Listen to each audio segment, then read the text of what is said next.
I do not waste my time. You better treat me right. And I do not waste my time. Oh, baby, let me introduce myself. I'm the doctor of your heart. You can call me love. I'm the type of man. Just do your part. I will make your dreams come true. I need a woman that's gonna help me build my empire and keep me chill. So can't no other be you. Take my hand, I'm your man. If you want my loving, then you gotta treat me right, babe. Treat me right, gotta treat me right. If you want my loving, then you gotta treat me right. You better treat me right. I do not waste my time. You better treat me right. I do not waste my time. You better treat me right. I do not waste my time. You better treat me right. I do not waste my time. Yeah. What's going on? Your boy, the Joker, the Overlooked MC, live and direct here on the morning show. Yeah.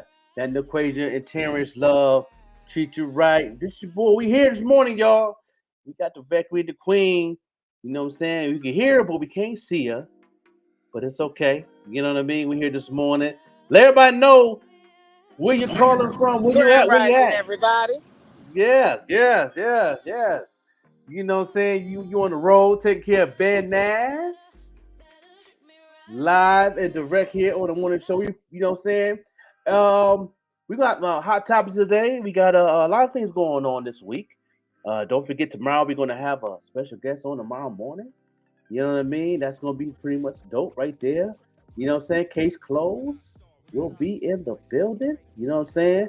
Tomorrow morning. So you know what I'm saying? That's gonna be a good Friday right there. Our first Friday of the year. You know what I mean? We got hot topics today. We got a lot of amazing topics today. We also gonna have some marketing tips and all that good stuff, and we definitely gonna talk about all types of things today. What's going on with you, Queen?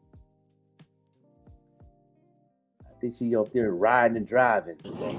I'm driving, y'all. It's you know how it is. I'm doing well. Grand Rising, everybody. Grand Rising. Come on in the room. I'm trying to multitask at the same time. Make sure my bro don't have to hold it down by himself. Yeah, So I try. I do doing what what it I do. got to do this morning. I'm doing well. How are you feeling this morning? I'm doing good. I had a good, productive last night. A couple meetings and all that good stuff, and you know what I mean. And you know how I do. Just trying to make things happen, staying positive, staying blessed and highly favored. You know how I do. Yeah, We got a lot to talk about today once I get back in the office. For now, we go yeah. we go rock out to some great music. You got it's how are you feeling about the new music that you are hearing lately? Do you see some changes at all? Oh, you Some know different what? sounds? I've been hearing some good stuff, but lately I have not been hearing no music because I'm in the rabbit hole on some things, but um, when you in this media thing now and you transition for the new year, it's like, you know what I mean? It's hard to really go and listen to different types of music, but the stuff I have been listening to been sounding pretty good. Like I said, those who want to get played on the platform, I'm definitely gonna put that banner up after our first break to let y'all know what y'all can do. 'Cause I know a lot of people have been in my inbox and all that. And people been sending me a lot of stuff too, but I don't really click on them as much as I can. 'Cause I'm so busy. But we are going to start back doing some music review shows on the platform for 2024, so that's going to be dope. Where we Yeah. can hear some good music and good music videos and all that good stuff, and see what happens. We'll see what's going on with 2024. We'll see what's up. Who actually out here creating? You know what I mean? I know I did a segment yesterday when you were on. I was talking about how the music industry is changing, where they can copyright drum patterns and riffs. And when I talked about that, a lot of producers and other artists was like, that's gonna change the game on really out here, people out here really making beats on these machines and all that, and everything ain't 100% locked in yet, but they got cases open Explain to that. where, yeah, Can you explain that to some of us that aren't really familiar with that part of the industry? Like the beats. I heard you say something about the pattern yeah, yesterday. the beat pattern is like, like the beat pattern is like the boom, ta, boom, boom, ta. That's a pattern. They can copyright that when nobody else can't use that. You know what I mean? And they make the case been going on now for like since 2020. It's getting to the end now. If they lose, if they whoever, it's a couple of artists that's in court right now talking about that. And if that dude falls through in court and goes into the laws of the industry, that could change the demographic of producers. Like, they're gonna have to create their own patterns. They can't use the same guitar riffs, stuff like that. That they're real picky on it because of the industry is getting real upset because a lot of the young folks, they don't like these 13, 14-year-olds making millions of dollars making beats on this platform because what I'm saying, they feel that the industry is made for those who actually is in the industry. So ever since the digital came, they trying to stop these things. I think they trying to cop block on these things because of the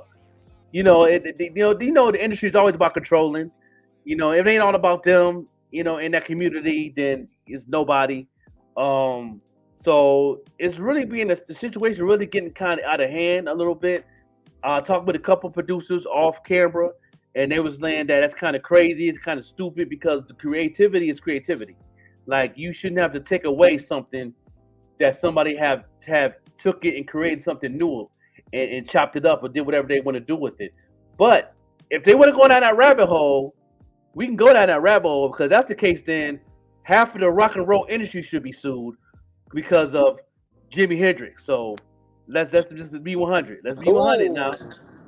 You know, Ooh.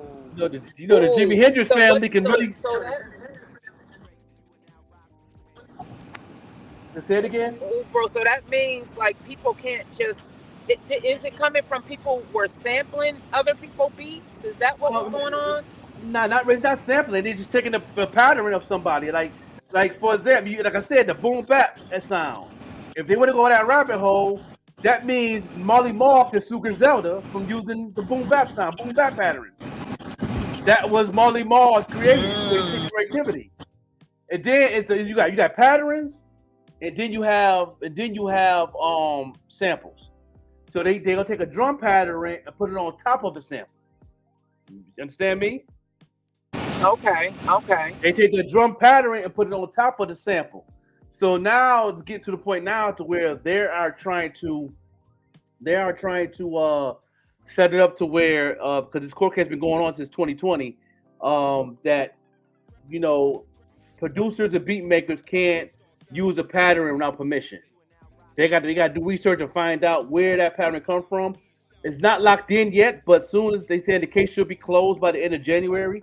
So if the judge give it to that producer that's suing another producer for that pattern, that changed the game of music or the music industry, and that's crazy.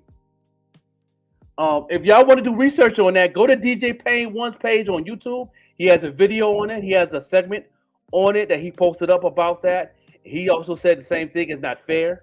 So it's kind of crazy. Plus, me and Boss Banger talked about it off camera too. Like, they really trying to make it really hard for our producers and all that. Yeah, shout out to Shaka. Shout out to Boss Banger in the building. What's going down? You know what I'm saying? No doubt, no doubt. Boss Banger, you know what I'm saying, in the building. Hey, Grand Lola Rising, Rule is in the Paris building. Banger, Grand Rising, everybody. Lola Rule is in the building. Yeah, yeah, yeah, yeah, no doubt. And so that's what's going on right now. That's the thing that's going on right now, Okay. and I think it's kind of messed up. Um, if that do go through, they got to go. They got to take it back. Then you can't just take this case and say you can't do this. Well, you can't go back to the James Brown drummer, Mr. Drummer Man, who's the first man who created the 16 beater. You know what I'm saying? That they use on keyboards. So that means his family that owns his catalog to sue Yamaha, Casio, Roland keyboards, and all that had that button on their keyboard that he created. So That's a $1 billion lawsuit. Mm. So if they're gonna do it, let's go down the rabbit hole because you know the original music was created by a black man. So let's go that route if you want to. Don't just stop right here. Let's go back in the day. Jimi Hendrix, them guitar riffs. A lot of guitar riffs that AC/DC is doing, them guitar riffs that Metallica is doing, them guitar riffs that Poison and Iron Maiden and all these other rock bands. Them riffs come from Jimi Hendrix. You know what I mean? Mhm. So Oh, I'm just okay. so I'm just saying Okay. that if they gonna do it, let's do it right. Right. Right. And they don't want to go. They don't want none of that smoke. They And don't I want know none of I'm that. all over the place this morning, everybody. Grand rising to you, grand rising. Make sure you are safe out there. There is still snow on the ground here in the 716. What about you? Is there snow where you Oh are, yeah, bro? yeah. It's snowing in Pittsburgh. Yes, we got some snow on the ground in Pittsburgh. Yes, we do. It's cold as a mug out here. Yes, indeed. Yeah, Okay. yeah, Boss man, it's too much money to be paid. Yeah, if they take that back down that rabbit hole, Bob, we talked about it. They gonna have to, come on, man, Jackie Wilson. I mean, let's keep going. Chuck Berry. I mean, let's come on now. Let's just do it. If y'all want to Aretha Franklin on singing riffs, come on now, let's do it. You know what I mean? They don't Hey, want, grand rising, Lola. They yeah, naming names. yeah. I mean, they don't want no smoke if they want to talk about copyrighting riffs and sounds and all that, because the original sound come from our people. So I mean, don't just take this case and just take it and leave it right there. Nah, you know what I mean? I think that James Brown catalog, if his kid that owns the James Brown catalog could go ahead and sue, you know what I mean? People that's using the beats and stuff that James Brown drummer had created. Mm-hmm. You know what I Mm-hmm. mean? A lot You gonna come from this. Definitely, it's gonna limit a lot of people use. I feel like. I just want to say grand rising to some people out here that I see. Hey, Key Dollar, I see you out there. Grand rising. Thank you so much for tuning in this morning. Queen Lola, I see you out there. Beautiful grand rising. Hey, Caminero, I see you out there. Taniqua, I see you out there. Queen. Thank you everybody for coming in this morning. We have a lot to talk about. I'm in the car right now, but I will be back and we will be talking some hot topics, some new things. We're going to talk about. Did y'all know? Now, bro, you got a grandchild. Did you know that there's bootleg car seats out there being sold? For real? That's what I said. Yes, bootleg car seats. Bootleg car? What, they making it from home or something? I guess they are. I don't want to. They are buying them from places like Timu. But you have Oh, to be careful with certain things. I love Timu. I love Timu. These earrings I have on, I might have gotten them from Timu, but certain things you really have to be careful with. And car seats are definitely one of them. So we're going to talk about that once I get back to the office. Bring up a picture because there's certain things that you really need to be aware of. Those I'm like car seats now, bootleg car seats. You know how wow. dangerous that is. Wow. I'm like, I mean, you say they ordering them from Tumo and then they reselling them at flea Yeah, markets and stuff like that. yep, yep. Apparently, I guess people are like buying them from Timu and places like that, and then reselling them for cheap. Some car seats I've seen car seats for like $100. So they'll Yeah. have a like a knockoff Right. of Right. that $100 car seat, but they aren't safe. There's certain precautions, and the harness has to be a certain way, especially here in the U.S.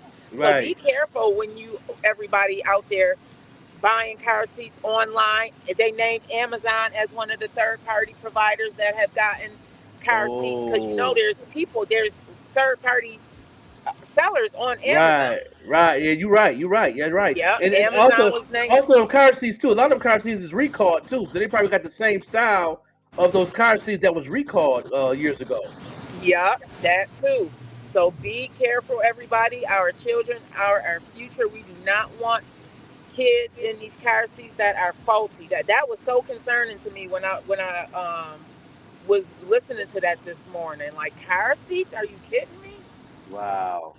Yeah. That's crazy. You know what I'm saying? So how Mhm. y'all feel about that though? Put it in the comments, man. How y'all feel about that about the bootleg car seats? And would you buy one for your car for your kids because you might want to get a little nice one that's under $100 that you can afford, but you need a car seat because that's the number one law in our state to have a car seat for the kids. So let us know what you think about that. That's crazy though.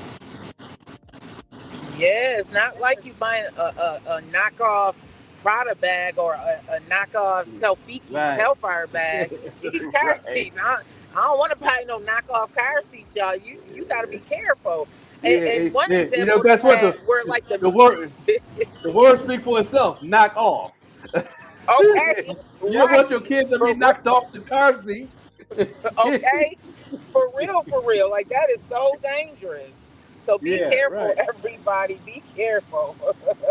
First Yeah, thing, yo, that's right. He said you can never go cheap on safety for your child. Not that's a at fact. all. That part right Make there. sure, yeah, and anyone who has, who's pregnant right now and may have a gift registry. Be careful when you are putting together your gift registry. Do some research and make sure that it's not any of those items or a knockoff. Make sure that the seller is legit.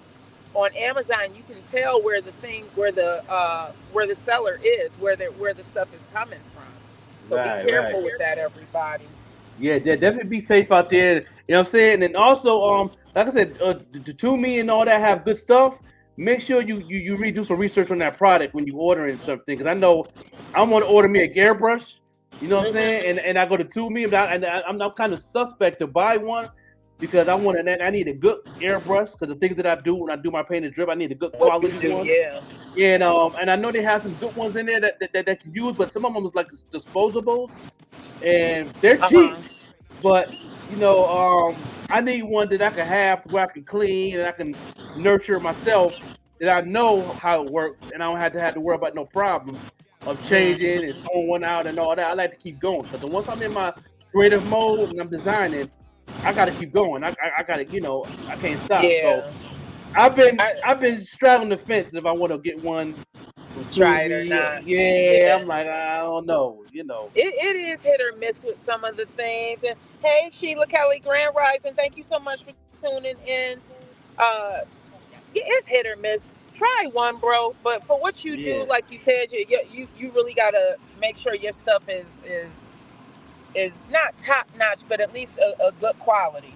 You know, Yes, yes, and you I'm very gotta. picky in that area, because I like Hmm. to, like I said, because airbrush is real sensitive anyway. So, getting something Mm. that's cheap, I might have more situations with it, and I want to have that mess with my anxiety on that area. You know what I mean? Yeah. Some things is do you find that some things and Taniqua, I agree. She has said we definitely need to know what makes a car seat a knockoff. For real, for real. Hey Yes. Sheila Hunty, hey beautiful. We do, do you what was the I was about to ask you a question about the brushes. Um Airbrushes. yeah, about the airbrushes. What do you Okay. look for anyone that may be out there that want to get into what you're doing because that it truly is a craft. Like what it is that you Yeah. do is a craft. What would you suggest for a beginner and they're looking for materials? What would you suggest they start off with? Usually, most of them for the beginners. If you're a beginner, it's some airbrushes that's real simple to use. You might want to start off with doing like stencil work and stuff like that. You could use a nice little cheap little airbrush or whatever for that. But if you an advanced type of airbrush, you'll get one that's more heavy duty because then it fires the weight. You know what I'm saying? And also, it got control of the button for the wideness and the thinness of what you want. And a lot of airbrushes that people get, there's a certain training that you can do for it. They have YouTube videos for that stuff and all that. Like I said, I went to BOCES when I was in Lackawanna High School. I went to BOCES to advertise, design, and production, and that was one of our courses with airbrush. So I pretty much know how to clean them, how to take it apart, how to put it together, and all that. So I'm real strong in that area from being educated when I was in school for art. I'm But yeah, it's a give and take situation. I'm gonna hop off, bro, because I'm in a bad. The connection is really Okay. bad right now. I'm gonna facilitate through the chat. I should be back on in about 15 minutes, everybody. Stay tuned. We have a lot of news to talk about. We have some great music to talk about. So I'll be right back. I can't even, can you see me, bro? I can see you, but you know, look like you're doing the pop locks. Okay. Look like you pop locking. It's your buddy Joe. Look and see. We'll come back to a music video and a commercial. We'll be right back in a place to be. You know, here on the morning show. You know what I'm saying? Stay tuned. Follow the drip. Follow the drip. Are you one that likes to stand out amongst the rest? Well, check out Painted Drip by The Joker. Painted Drip is a customized footwear company that it specializes in unique hand-painted, customized footwear, which is hand-painted by The Joker himself. Shipping is available all over, East Coast, West Coast, no matter where you are, we can get your products to you. So follow The Drip. Check out their IG page, Painted Drip, for more information. And again, all footwear is customized and hand-painted by The Joker himself.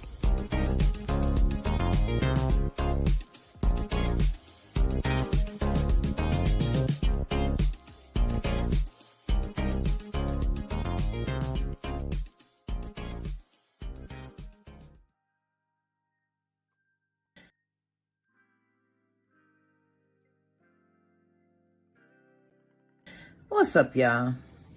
Sometimes you have to get in that space of gratefulness, that space where you just remind yourself of all the blessings that you have. Like this life that we're living right now, it's a blessing to have it. If you watch the news, you'll see how many people passed away, you know, from untimely deaths, or even just in your neighborhood, you see what's going on. So it really is a blessing to be here right now. So many of us, we don't tap into that gratefulness because we are more focused on the negative things that's happening in our lives. And we use that throughout our day. And then we wonder why everything seems to be going wrong. It's because our focus is wrong. Sometimes it takes a little bit longer to get into that spirit where you can get back up. But gratefulness helps. When you just lay back and reflect on all the things that you have in your life, the people that you have in your life, the support that you have in your life, the life that you are living right now because you are living and breathing. Some people don't have that. Some people need help just living and breathing. Think about it. That's it for now, everybody. I love y'all long life. Make sure you have a wonderful, wonderful, wonderful on purpose. On purpose.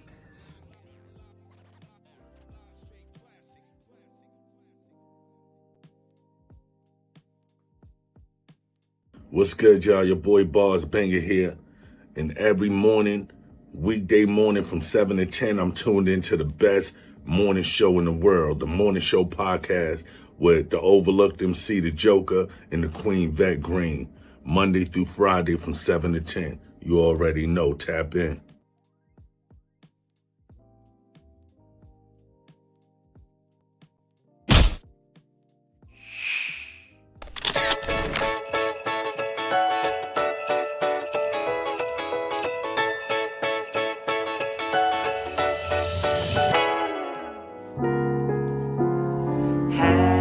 Yourself a merry little Christmas.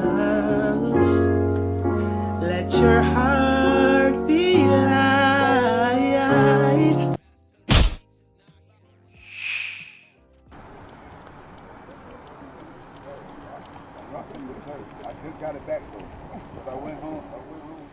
Hey, yo, sis, man, the people been talking, though. Man, I know, right? Matter of fact, let me check my Instagram. Let me see what the people talking about. Let's see. Let's check that joint. What? Have you heard this? It's like they attempted to cook up some music, but that spark just didn't catch. The melodies are seriously forgettable. What? And the vibe is like they threw it together on autopilot. Yo, they hating on me. Wow. Are you serious? Yeah. I'm gonna be something. Might need a reality check. It's like there's a disconnect between the artist's aspirations and the execution. The lyrics are as hollow as they come. The only screaming I do is ask for my time back. Trying to see how little effort they can put into a track. Yo. Man, Hey, nah. We gotta take it back to the roots. We gotta show them. We gotta take it back to the roots. Yeah.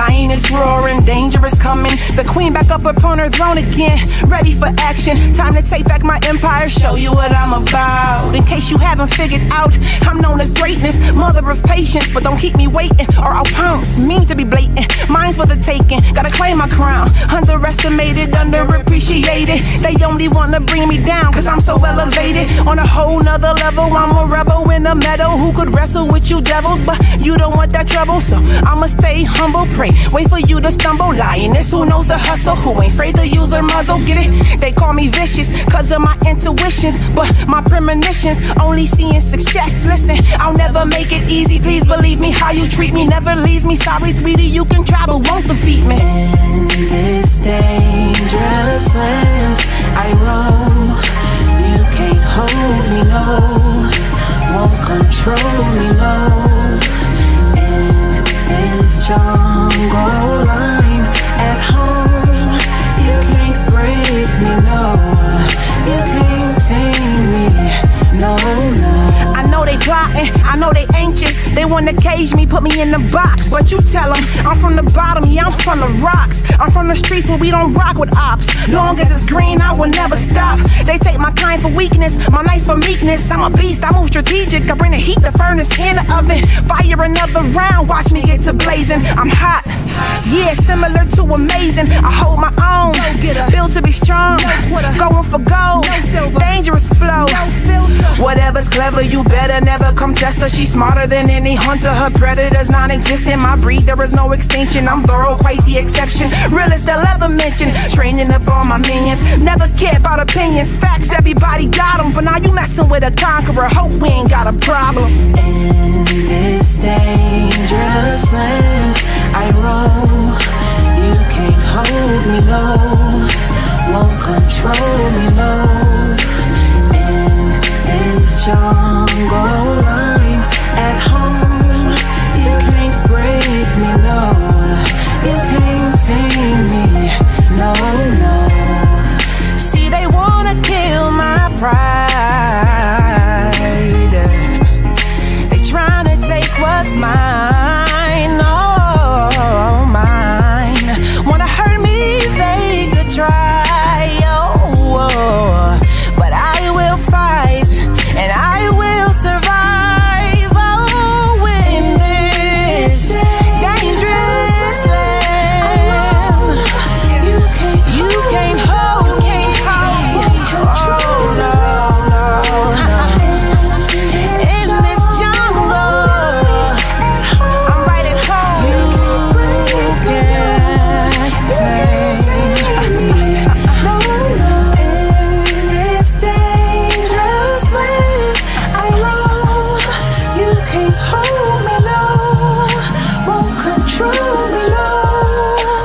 In this jungle line at home, you can't break me, no, you can't tame me, no, no.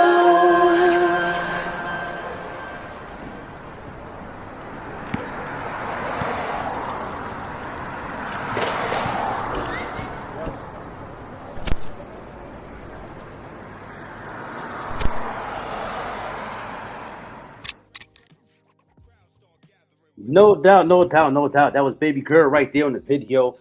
This morning's video break right there, no doubt. Sponsored by the Even Rush Network. Make sure you download the app because you know that the original shows of the Even Rush Network is now on their website in the app. So only way you can watch a podcast or in any format, you have to go to the website, theevenrushnetwork.com, or download the app on the website so you can have it on your device, and you can click on it and watch all the amazing podcasts and also the amazing radio station that they have on there. That's off the chain, the E-Rush Network Radio, with the Fleet DJs in the place to be, doing what they do. They be jamming on there, man. They have different segments on there of different types of styles of music, and they be jamming, man. Y'all can just enjoy the atmosphere of good music. A lot of the artists that's on our platform is on rotation as we speak. Y'all getting that rotation publishing money, and you get played on there like it's a mainstream radio. So make sure y'all go ahead and continue to tap into our platform because every artist that's played is played on rotation there. You know what I'm saying? So don't be afraid to go there and check out the Even Rush Network and enjoy the entertainment that they bring in there and all that. Plus, one of the main, if not the main person that's the main sponsor company that's controlling the There's Still Love tour, R&B up and coming artists on tour started in June, and the goal is to open up the tour in Buffalo. So, so y'all stay tuned. I'll keep you updated on that throughout the year of 2024. You know what I'm saying? So how everybody's doing in 2024? What did y'all see different in 2024? And what's going on? Band Fam in the building, the legendary icon. You know what I'm saying? Debonair in the building. What's going on, King? I see you in the place to be. Anybody else that's tuned in on the Facebook side, please put at followers, at highlights in the comments so we get more people to come on through, man. Let the algorithm do a dance for us. So we keep on letting people know what's going on so they can tune in and get in the conversation on this morning show with your boy the Joker at Overlook FC with Vette and the Queen. And if you're on the YouTube side, you can just click that little share button and put it on your device on your social media. And in the description, you put in live now at followers and all that. Tune in, the amazing number one morning show and all that. Listen, I need drops, video drops from everybody. I see the drop that Boss Baker has sent. I need video MP4 drops about the morning show, and I need y'all to definitely do that. You know what I mean? And to do that, you could definitely send the MP4 to grindcdnl@gmail.com and make sure you say your name and make sure you say it every morning when you tuned in the morning. You tune into the morning show with the Joker and Vette Green, and we will have that on a segment of the show where we will have you your drop video on our platform. Let people know that you are our original listener. You are the original fan. We give back to the fans so people can see what our fans look like. You know what I'm saying? So y'all continue to do that. I know Mark Lee about to send his today. He had hit me up, saying he going to send his today. He's a original listener, and also Joe Taker is also say he's going to bring his in this week also. So y'all continue to give me those videos of those drops, man, because we loving to give back to our community, give back to our listeners, and all that. You know what I mean? No doubt, no doubt. This your boy the Joker, the Overlook MC, and I am here to drop a little knowledge on y'all real quick on marketing. Shout out to Boss Banger. Shout out to even Kayla Bishop. Me and Kayla Bishop had a long talk when I was in Buffalo. She just pretty much transitioned on a whole different way of marketing, man, and she's doing an amazing job. Shout out to Case Close, who's doing amazing. Got the ad going. I'm coaching them, coaching baby girl and her movement. I'm doing my check-ins this week. See how they doing. I haven't been on the IG side in a minute. I've been off and on because I got a lot of things going on with this tour. But I'm gonna be definitely this weekend. I'm definitely gonna make time to really get involved on the IG side and see what's going on there. Getting people to be more active on that in 2024. That's one of my goals on my list, to be more active on the IG pages a little more and get in with the community, get in with the audience, man, and go ahead and stay active and get some information from you guys, what you guys like to see and hear on the platform. And what is your favorite segment on the show? I know a lot of people hit me up and say they love the video segments and love the music segments of the show, and then a lot of people say they love the hot topics, and some people say they like the commercials. And all that, you know what I'm saying? They say commercials bring spread the love in a different way. And there's not too many platforms that have been doing more commercials and doing more stuff than our platform. So I appreciate those who definitely letting us know what y'all like, and that's why I want to tune in more on that. The Even Rush Network is in the building this morning.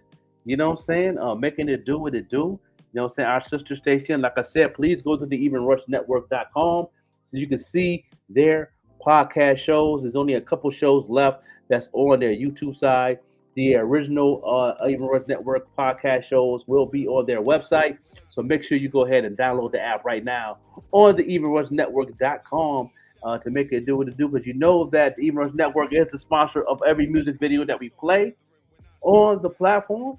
So y'all make sure y'all go ahead and when we put it up, make sure y'all go ahead and take that copy of that and go ahead and check it out. You know what I mean? So we definitely is upgrading on a lot of things in 2024, and that's one of them because they're transition. That's a new wave now. So those, how everybody feel about people leaving YouTube? It's a lot of all the major podcasters have left YouTube. They only use YouTube for shorts. Everybody have their own platform where they're making their own monetization money. I think that's the route. That's a good route to go. So all you have your favorite podcasts on YouTube. Be sure to go ahead and keep following your favorite podcast and go on their website because that's the new wave in 2024. That's the way you can make your own money, man. It's a business thing, and I get it. Because YouTube is more corporate now. And shout out to Wendy Day when she was on one of the Zoom calls or one of my intern meetings, one of my my mentor meetings and stuff like that. She was in one of the joints and she said that Meta is going to use the new YouTube in 2024. So those who's on Meta take that more serious because you can definitely do more things like what we're doing and putting it into the Meta format because that's gonna be the new YouTube, new strand of TV. Because of YouTube blocking a lot of other things that you can't do. You know what I'm saying? And people like to be more authentic in their craft. I think Math Hava would just on the interview with another podcast saying that starting, I believe, next month, that his podcast will be on his website. You know what I'm saying? And everything he's building that to where everybody can go to that platform instead of watching it on YouTube. All things will be on YouTube. It's the shorts and the short form content that you can watch certain segments of the interview. But if you want to watch the full episode of the interview, you have to go to the website. So that's the new wave. How y'all feel about that new transition that's going on? Do you feel that this whole new internet TV is going to change, or you think it's going to fail? What do you think on that behalf of things? Glove Shay is still on YouTube, but I believe they have a partnership deal. I believe that he has a partnership deal with his company and also it's affiliated with ESPN.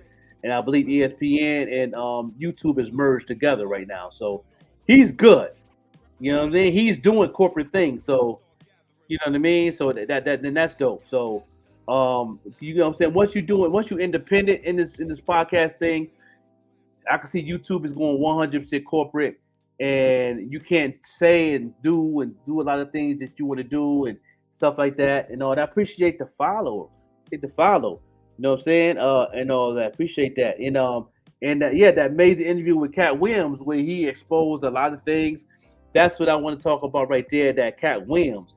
How do you feel about that Cat Williams interview? How did you feel about him exposing comedians, taking people's jokes? He exposed Kevin Hart that he didn't start from the bottom.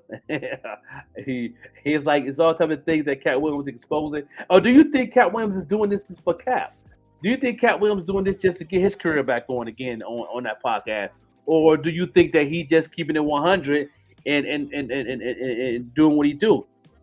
My opinion, I don't think Cat Williams is capping. I think Cat Williams been talking about this, but when he was on his high horse as a comedian, he was talking about these things.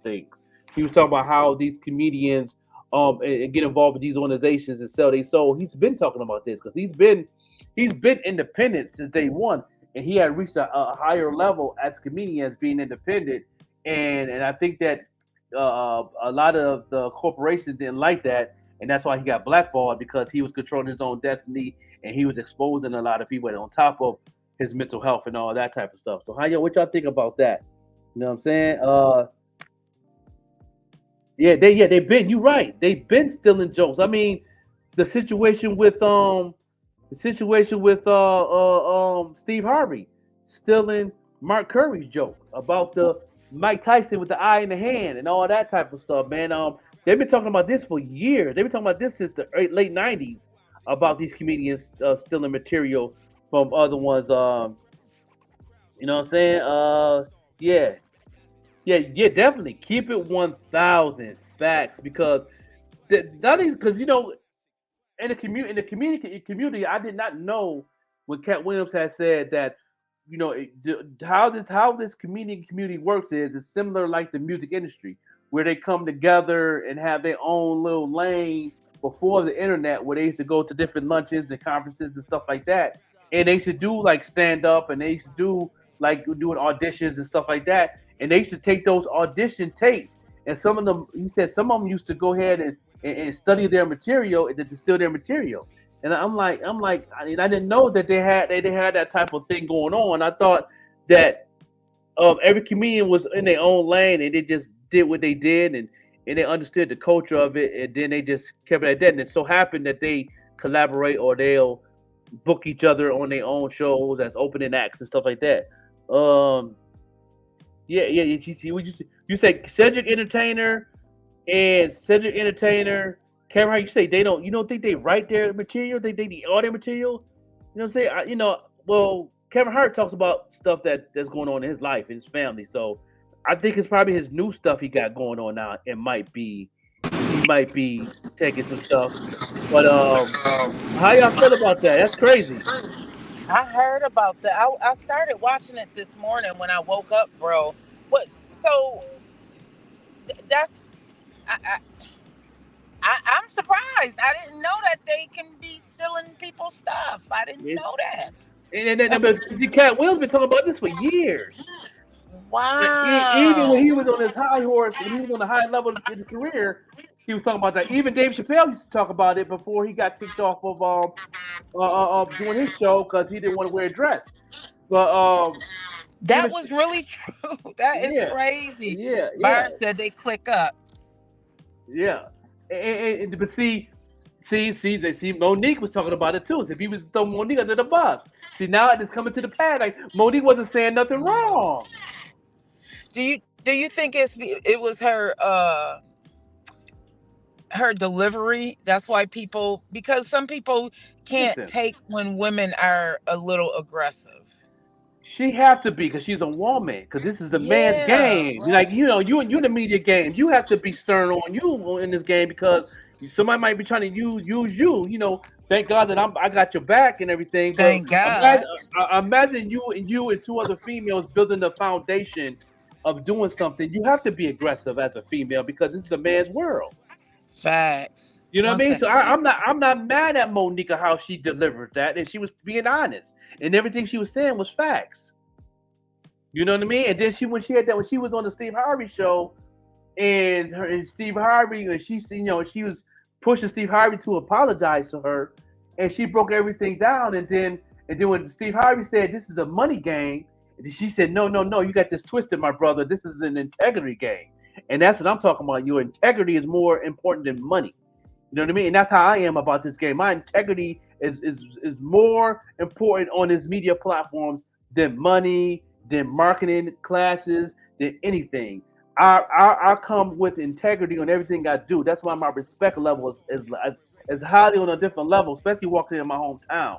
There's not too many people that can say that's from Buffalo, that's independent or whatever you're doing, can come back home and get the respect that you have on top of the haters, but have more people that respect you than hate you than anything. And I do have that in my city. The people that do hate on me, they do it in silence. They don't do it openly. Yeah. Yeah. That's a form of respect. Mm. I respect that, Hey, and I res- Kamara. Good morning. and I respect those who do that behind my back. Cause that's a form of respect. Cause you can't face the truth. You know what I mean? It is all good. I respect that. You know what I mean? But shout out to Monique. She been putting it on the table.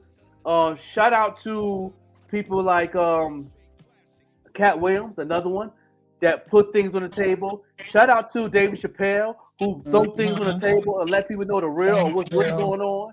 You know what I mean? But then you got them Kevin Hart's, and then you got those, and then you have those Thank you so Steve much. Harveys, and then you have these other You as people well. that's in the Thank you. game.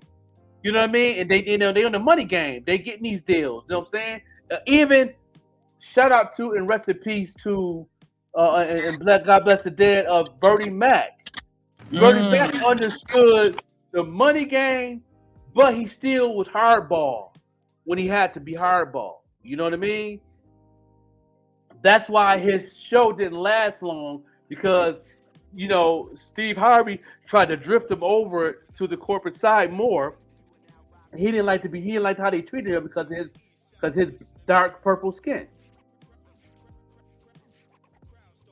Throughout the You know, years, I've heard a lot where they've said that Steve Harvey, and I hate to say that, like that Uncle Tom thing, but yeah, do you think yeah. that it was that, or do you feel like it was just? I mean, sometimes you just have to learn how to maneuver in the corporate world. I mean that too. I respect that part of it. And I understand what you came along with this, that there, Queen. But let me Hmm. tell you something. Like, Steve Harvey, he understood what he needed to be doing because he was homeless at one point in time. He got to get that Mm. bag. I respect him getting the bag. I respect him doing whatever he got to do to take care of his family and be successful. I'm never gonna take that away from that brother. I'm always gonna respect him in that area. But it get to the point to where you will throw away your integrity down the drain for this money. That's what I have a problem as a black man to a black man. Yeah. Let me ask you this. I'm almost back to the house, everybody. Too. Did you watch the Family Feud that he did in Africa? Yeah, Steve I'm going Harvey. out again. Did you? Yeah, the Family Feud that he did in Africa. I think I did see that on the other day. I think I seen that he was in Africa. But yeah, yeah, talk about it. Yeah, when y'all have a chance, watch a couple episodes. I think he was very way off mark. A little bit. I don't want to say racist, but he was definitely, when you deal with other cultures, you have to be cognizant of what that culture is. And a lot of the stuff that he was saying was a little bit, like he was talking about how they were sounding, and like he couldn't understand it. And I get it from a comedic standpoint, but I don't know. Steve Harvey, I love his motivational speaking, and I love I do what too. I he's do done too. for the I do too. culture, but But he can be but a little. he contradicts himself a lot too, though. I'm gonna be honest. How you gonna come out with a Mm-hmm. book? What I'm saying, walk like a woman, think like a man when you've been through 4 divorces. And then the other narrative that they have in the news about him, yeah, it's yeah, And Sean Don, I respect that too. They try to get more money, but see, don't sell your soul for it though. yeah. There's ways you can do it. There's ways you can keep your integrity and still fight for more money. You know what I mean? And the way they doing things is like I hear a lot of story. I've been hearing this a long time ago before this Cat Williams thing, but I really still went to slept under the rug because I am a Steve Harvey fan, Hmm. and I love what he got going positive. I love things he does. I love his charity work and stuff like that. But you know, I usually sweep stuff under the rug, and because I'm a fan. But when stuff come up to the forefront, and then it just makes sense, and what I'm saying, and my intelligence kick in. I mean, I'm just saying. And then I'm Bird like, oh, says what homeless story was his? Oh, he talking about Steve Harvey. I did watch. I seen that part this morning. yeah, Where Steve uses that as he's telling his story yeah, yeah. that he was But homeless sleeping in the car. but see, I believe that though. I don't think that. I don't So think he did stole I. that. I don't think he stole that from Cat because that story. He was talking about that story in his first documentary before he had his TV show. He talked about that when he said he was sleeping in the car when he was doing he was doing Live at the Apollo. He was still sleeping in his car. Mm-hmm. Mm-hmm. Do you feel, as because I've heard this now, full transparency, everyone, I have not seen the entire interview. I probably only saw in between my sleep maybe half an hour of the interview, but they're saying that it seemed more like Kat was hating. Do you feel that? Did you see? Because the interview is a Yeah. couple hours long. Did anyone see the entire interview? And if you did, or even portions of it, did it seem like he was doing more hating than anything? Well, Cat Williams. Yeah. A lot of people say he was capping. But see, I can't say Cat Williams is capping because he's been talking about this way before. He was, like I say, he was at the top of his career. He was talking about this. You know what I Mm-hmm. mean? What I'm saying, it wasn't more consistent than it is now. But he was talking about it on his Pippin Chronicles movie. He was talking about that. You know, he had the interview in Cincinnati in his hometown where he was talking about that. He was talking about how the things he was talking about now. He was to let people know that, you know, these comedians doing this and that and the third, and I don't appreciate that. This is my God's gift that you're taking under my seat to where I've been doing this. Like, you know what I mean? So yeah, but I get it. I even get what Sean Don saying. The people do it for the crab, and I get that. You know what I mean? But it's all about Hey, bro. it's all about respecting the culture of in that field. Same thing with hip hop. You gotta respect the culture. You know what I mean? And a lot of these comedians ain't respecting the culture, and that's just Cat Williams. But Dave Chappelle talks about it. You know what I'm saying? And Monique was talking about it. You know what I mean? Tiffany Haddish follows the wave because she's getting in through the back door because her mentor is Kevin Hart. And she's all about getting the bag. Okay, get the bag. But you said at the end of the day, she's not selling her soul from it, though. She respects herself. That's what I like about Tiffany Haddish. She respects herself. She's not going to let nobody just talk to her any kind of way or treat her any kind of way. She's not doing that. She said that when she was on the Breakfast Club. Yeah. And she said Kevin Hart had her back in a lot of those things. So, you know, so that's what's up, you know. Yes, Essence Official. What's going on, Queen? That's the artist that's on the tour. Me had a good conversation. I know that was my first time seeing Essence. Shout out Welcome, to her. Essence. Yeah, we got to put you on. We got to put her on the show too. We got to put you on the morning show. She's definitely. Oh, let me tell you something. She's the first artist that I've talked with without even asking her to be on my marketing class that knows marketing. Oh wow! Her digital marketing strategies is off the chain. Off the chain. We had a good conversation last night. I loved the meeting last night. She has good music. We played her video in her a couple of times, and we will continue. She have a new single coming out. She got some snippets of her new songs. She got some new videos. I can't wait to get some of that content to put on the platform. Understand me? And she is one of the artists that is on the tour.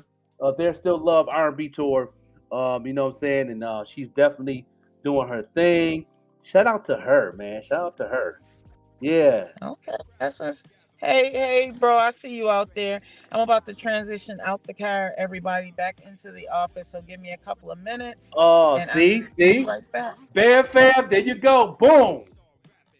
Paul Mooney was the king of exposing the industry. Paul Mooney was the king of exposing the industry. That wasn't no hate. You know what I mean? His integrity was on a higher level. You know, rest in peace to Paul Mooney. He's an amazing writer.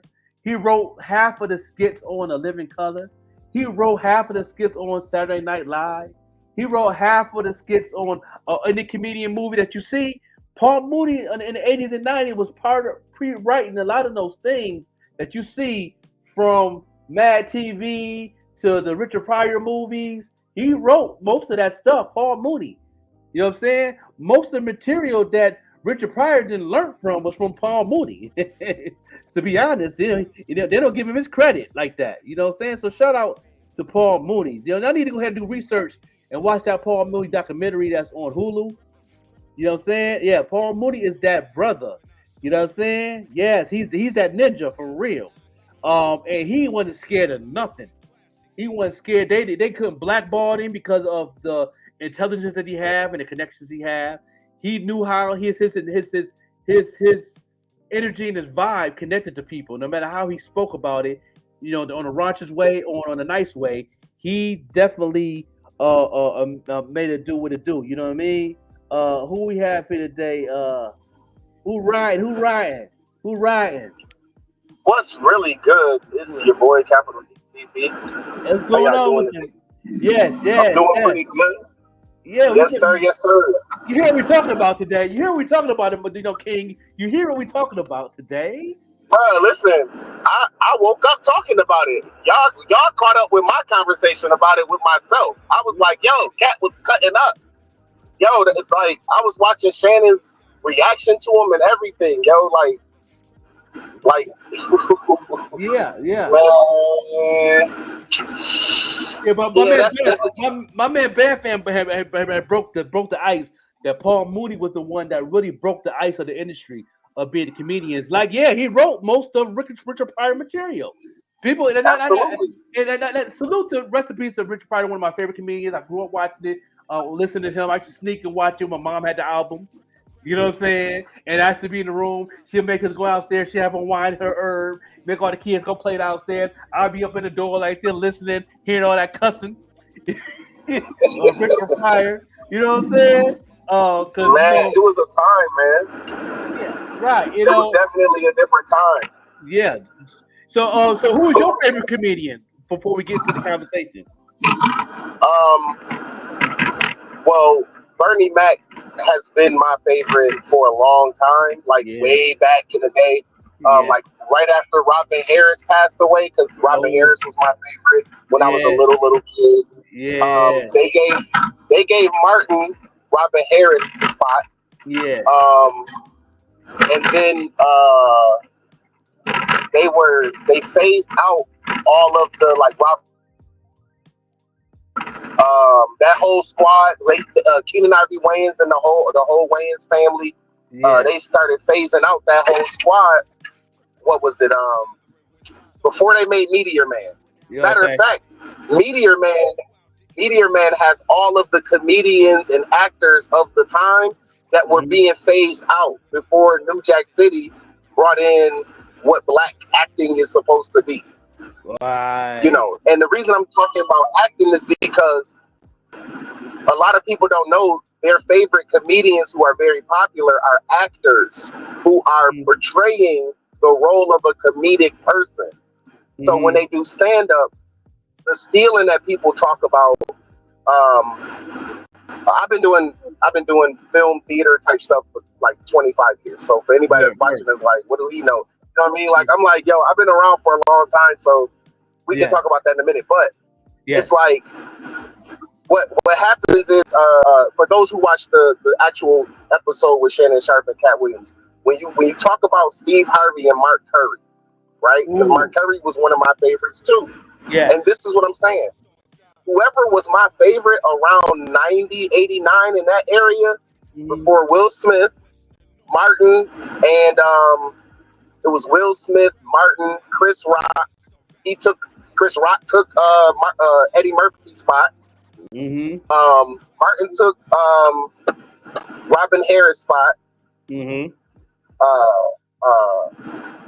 Man, listen, the reason I'm saying that because now what is Steve Harvey rolling in that? What is Steve Harvey running that? What's the transition for Steve Harvey's career? So if and this is all stuff that you can watch videos and a lot of interviews don't exist now because they were on like network TV. So Steve Harvey used to do white audiences. Right. His whole thing, black audiences didn't like him. They didn't like how he would pretty much, demonize black people. Black people don't like that. When you come on and be like, y'all need to get it together. I'm not supporting us. You know what I'm saying? That's not what we want to hear. White people, at the time, white audiences enjoyed Steve Harvey's comedy more. That's how he was making his bread. Yeah, right. Mark Curry was hanging with Mr. Cooper. He wanted more money. He wanted black writers. He wanted to bring a different flavor to these shows. He was trying to get his other people on, and they were like, well, what we could do with you, sir, is let you go ahead into obscurity. We're going to take this guy who, Steve Harvey, who is trying to get a shot to get in the business. He really trying to get in. Right. We're going to give him Bernie Mac's hair. We're going to give him Robin Harris mustache. Yes. We're going to give him Mark Curry's swag.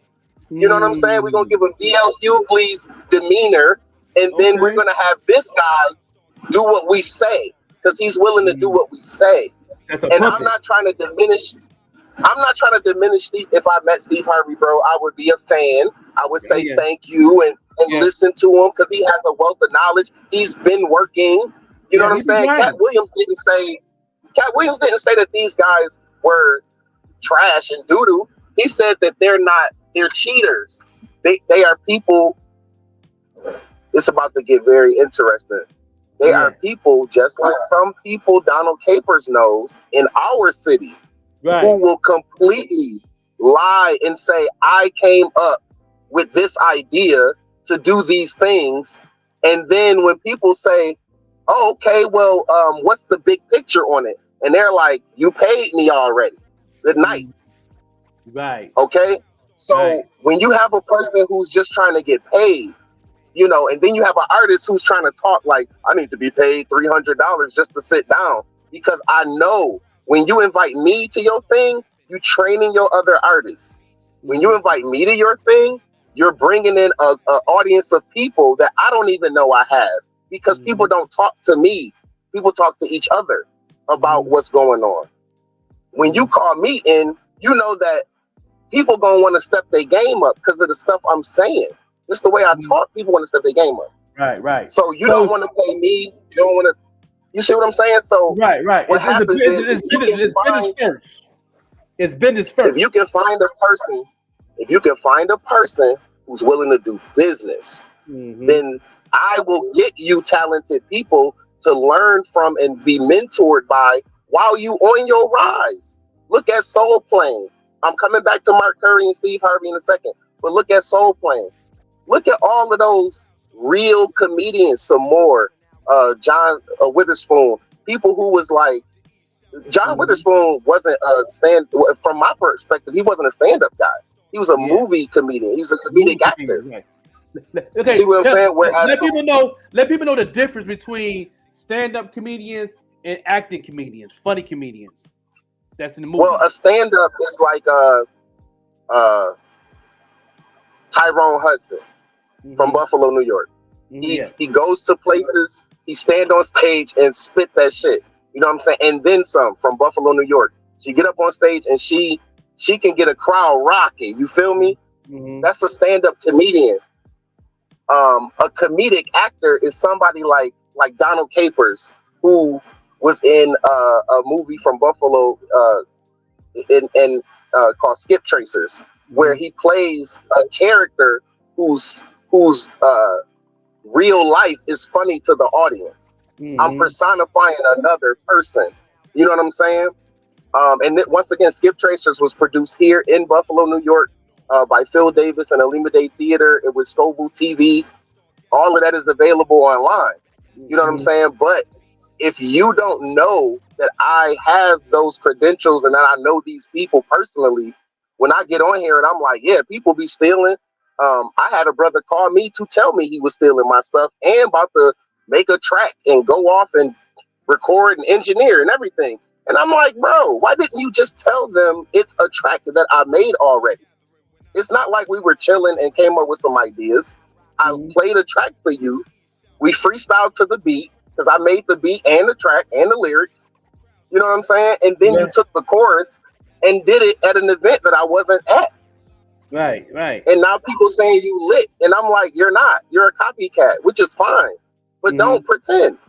Right. So when Kat was talking, about Steve Harvey, I was like, wow, I remember not liking Steve Harvey when he first came out. Because his demeanor was very like, and you know, if you really want to go to the place, he was very much like that. He had to loosen up and be I'm country really. No, he's not like that. He's not like that. Right. Cat Williams was absolutely right when he said, yo, Steve Harvey stopped doing comedy because he got embarrassed. Because he said yes to doing a battle. When battle rap got popular in 2012, because Loaded Lux did the whole you gonna get this work. Jay-Z was tweeting about it. Diddy was there. Busta Rhymes was there. The whole concept of work got popular. TDE made a song. And then Cat Williams was on that Wildin' Out vibe. He was like, yo, I'm ready to battle in the comedy realm. Right. He battled Steve Harvey. He exposed Steve Harvey really didn't have hair at all. He's completely no hair. Him, LL Cool J, and Jada Pinkett don't got no hair on their body. Yeah. Right. You know what I'm saying? So then he came out with the wig on, bro. Yeah, with the back Bosco. I remember this. Yeah. He came out with the wig on and they booed, and then they gave him a chance. They tried to cheer. And then he started doing some like crowd work. They booed him. They booed Steve Harvey. It was over. You know what I'm saying? And then I saw Johnson's Family Vacation. I saw Jigaboo Black People shows from that point forward. Okay. We got Soul Plane, and then assimilation. I have a question. You know what I'm saying? Did Paul Mooney ever say anything about Steve Harvey? I never heard him even say anything about Steve Harvey. Paul Mooney. Yeah, I haven't heard Paul Mooney talk about Steve Harvey specifically. Yeah. But when Paul Mooney got on Dave Chappelle's show, some of the things he was saying will make more sense now. When he's like, "You've all stolen my shit." You know what I'm saying? That's my stuff. In Living Color, y'all stole all my shit. Yeah. You know what I'm saying? Everybody stole from the original Black Power group. Yes. Which is accurate. This is what we were taught to do, y'all. This is the message. I hope this is the message that I know the show has been trying to send y'all on the high and the low. The system, the corporations have been trying to get you to believe that you should be looking at Mike Tyson, Bill Cosby, Will Smith, Obama. You should be looking at those people as your mentors instead of this brother, the Joker, the overlooked MC. Yeah. Why are you not following him? You see what I'm saying? That brother's much closer than these guys. That's right. I know people who know Drake. Like, I know a guy who's my man's. That's my bro. Yeah. He knows Drake. Right. The Drake, actual Drake. This ain't no bullshit. Right. I'm not a clout chaser, and I ain't been working hard enough to be standing next to Drake. Trust me, okay? I know where I'm standing today. Yeah. You know your level. My bro who knows Drake. Bro, listen. He was like, yeah, Drake said, yeah, man, listen, I'm paying you this much, but you only gonna see this much so you don't blow all your money. Drake set up a bank account for this brother. So whatever you hear about Drake, right? He's still out here doing stuff for people that we're not able to do for each other. So even if he's an industry plant, right? You know what I'm saying? We are not allowing our people. We're not able to cross into this space where we're important enough to them for them to come right down the street to where we know the information. Yeah, right. I've worked with comedians. I've worked with comedians here who won't pay you. I've worked with comedians who will overpay you.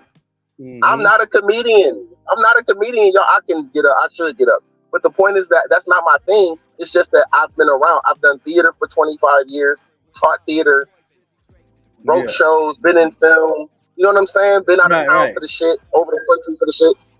Sing, dance, rap, act, write. I do all of that. I've been around. I've met Cedric the Entertainer in Buffalo. Do you agree? Do you agree that the stuff that Cat Williams saying on Shay Shay's show, Monique been talking about this? Absolutely. It's been happening for years. I'm gonna take it all the way back because I know a lot of people can mention some of the more current things, right? Monique is a reflection of when Eddie Murphy was starting. When Eddie Murphy did Harlem Nights and Coming to America and Beverly Hills Cop, he was becoming the guy, and then all of a sudden, he's in the tabloids for wanting to be with transsexuals and being homosexual, and they blasted this man's life so much that he was like, you know what? I got kids, y'all. I have a future. I'm gonna go sit down and let y'all go ahead, do whatever y'all want to do, because nobody's coming to my defense to be like, yo, no, he didn't, or it happens, y'all. It happens. Sometimes you're like, damn, that person is a beautiful person, and you get them back to the house, and they don't have what you thought they had in their pants, y'all. It happens to people in real life. Yeah, real life.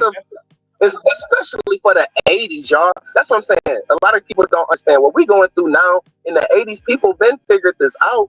It's just now people want you to be loud about what we already figured out. Y'all want me to be like, oh yeah, men, and yeah, we cool. It's like, yo, we cool, okay. I don't have to keep saying it over and over. All I gotta do is be cool. Right. So when you listening to Cat Williams, All he's ever had to do was be cool. He said, I smoke weed. I have a medical license. I have a gun. It's niggas out here. And the bad apple cops are out here too. You know what I'm saying? So he been saying that. Monique been saying that. Taraji P. Henson was just crying about it. Dave Chappelle said it. Lisa Bonet was saying it. Monique been blackballed. And okay, now let's talk about the machine. You know what I mean? And we can break down the machine. I'm sorry, Lisa Bonet is from the Cosby Show. That's way back with the Cosby Show. Right? I know you know, my brother, but some of the listeners might be a little younger. So if a person from Bill Cosby's very high delivery time, that person who was working directly with him was saying, hey, not only are we not being paid properly, but this guy is a freak. And I'm on my own. And he won't let me be on the show because my character can't be pregnant on a black show about families. Yeah. But that's the machine. You know what I'm saying? The machine controlled that. And that's what Cat Williams is saying. If you're willing to work with the machine, then you can get the amenities that come with the machine. You know what I'm saying? And I'm telling you, it happens here in Buffalo.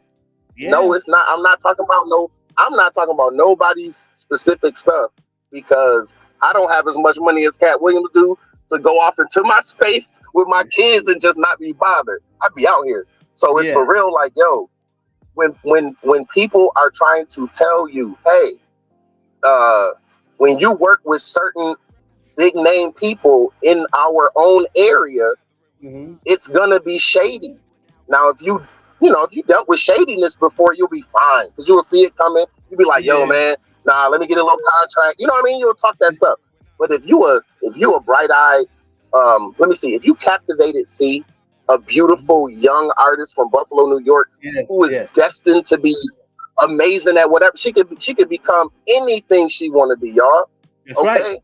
But right. if we as a community don't support this person who ain't did nothing crazy to nobody, who went to school, went through the system, tried their best, got out, and being on the top of their own game. If we don't support this young lady, she's going to be out here with these wolves. You see what I'm saying? So when she do make it somewhere and they say, well, listen, you ever been around some wolves before? And she like, yeah, I've been chewed up. And they like, well, then it shouldn't be no problem for you to get chewed up in this system. We're going to pay you way more to be chewed up by the system. And people are like, well, I mean, my own family, they did me dirty. So why would I not take this money and this house and this partner and these friends and this country club? I get the whole package. I get it. It makes sense. What I'm saying? Yeah. The machine was, bro. I just watched something about TJ8 or TJ6. I'm so sorry to people that's a fan. I'm not a fan of scam rappers. But TJ, I can't remember his name. I'm sorry, but I was watching a story about the brother, and the way that this scam rapper got scammed, all it did was expose that the music industry and the TV business and all of these industries, these contracts are bank loans. They're approving you for a bank loan because you can make the money back in quadruple and all of that. You can make the money back. That's right. But when they realize that you don't know what you're doing, they just make you take out a loan so they can all get some bread. Yeah. You know, so he took out $1 million loan called a record contract, and then they took money from him for working with him. It's like, we got you this bank loan and we brought you in our office and we drove you here and we gave you some nice bagels. You owe us $10,000 off the top of the money we signed you up for. And you broke down the machine so well. You broke it down better than I did. You know, because I was signed with the machine. I was signed to Sony. I was signed to Universal. And you pretty much hit it on the head right there, though. Bro, my mentors, I swear, my mentors were solid. Lorna T. Hill, solid. Drew Kahn, solid. Willie Judson, solid. You know what I'm saying? Agnes solid. My dad solid. As flimsy as dads can be. You feel me? That brother's solid, man. You know what I'm saying? My auntie Linda Wheeler showed me to pay attention out here. You see what I'm saying? And that's what I'm saying. I'm not from Buffalo, so I had to learn how to Buffalo in Buffalo with Buffalo people. Right. That's exactly. You see what I'm saying? That's a challenge. That's a challenge by yourself, though.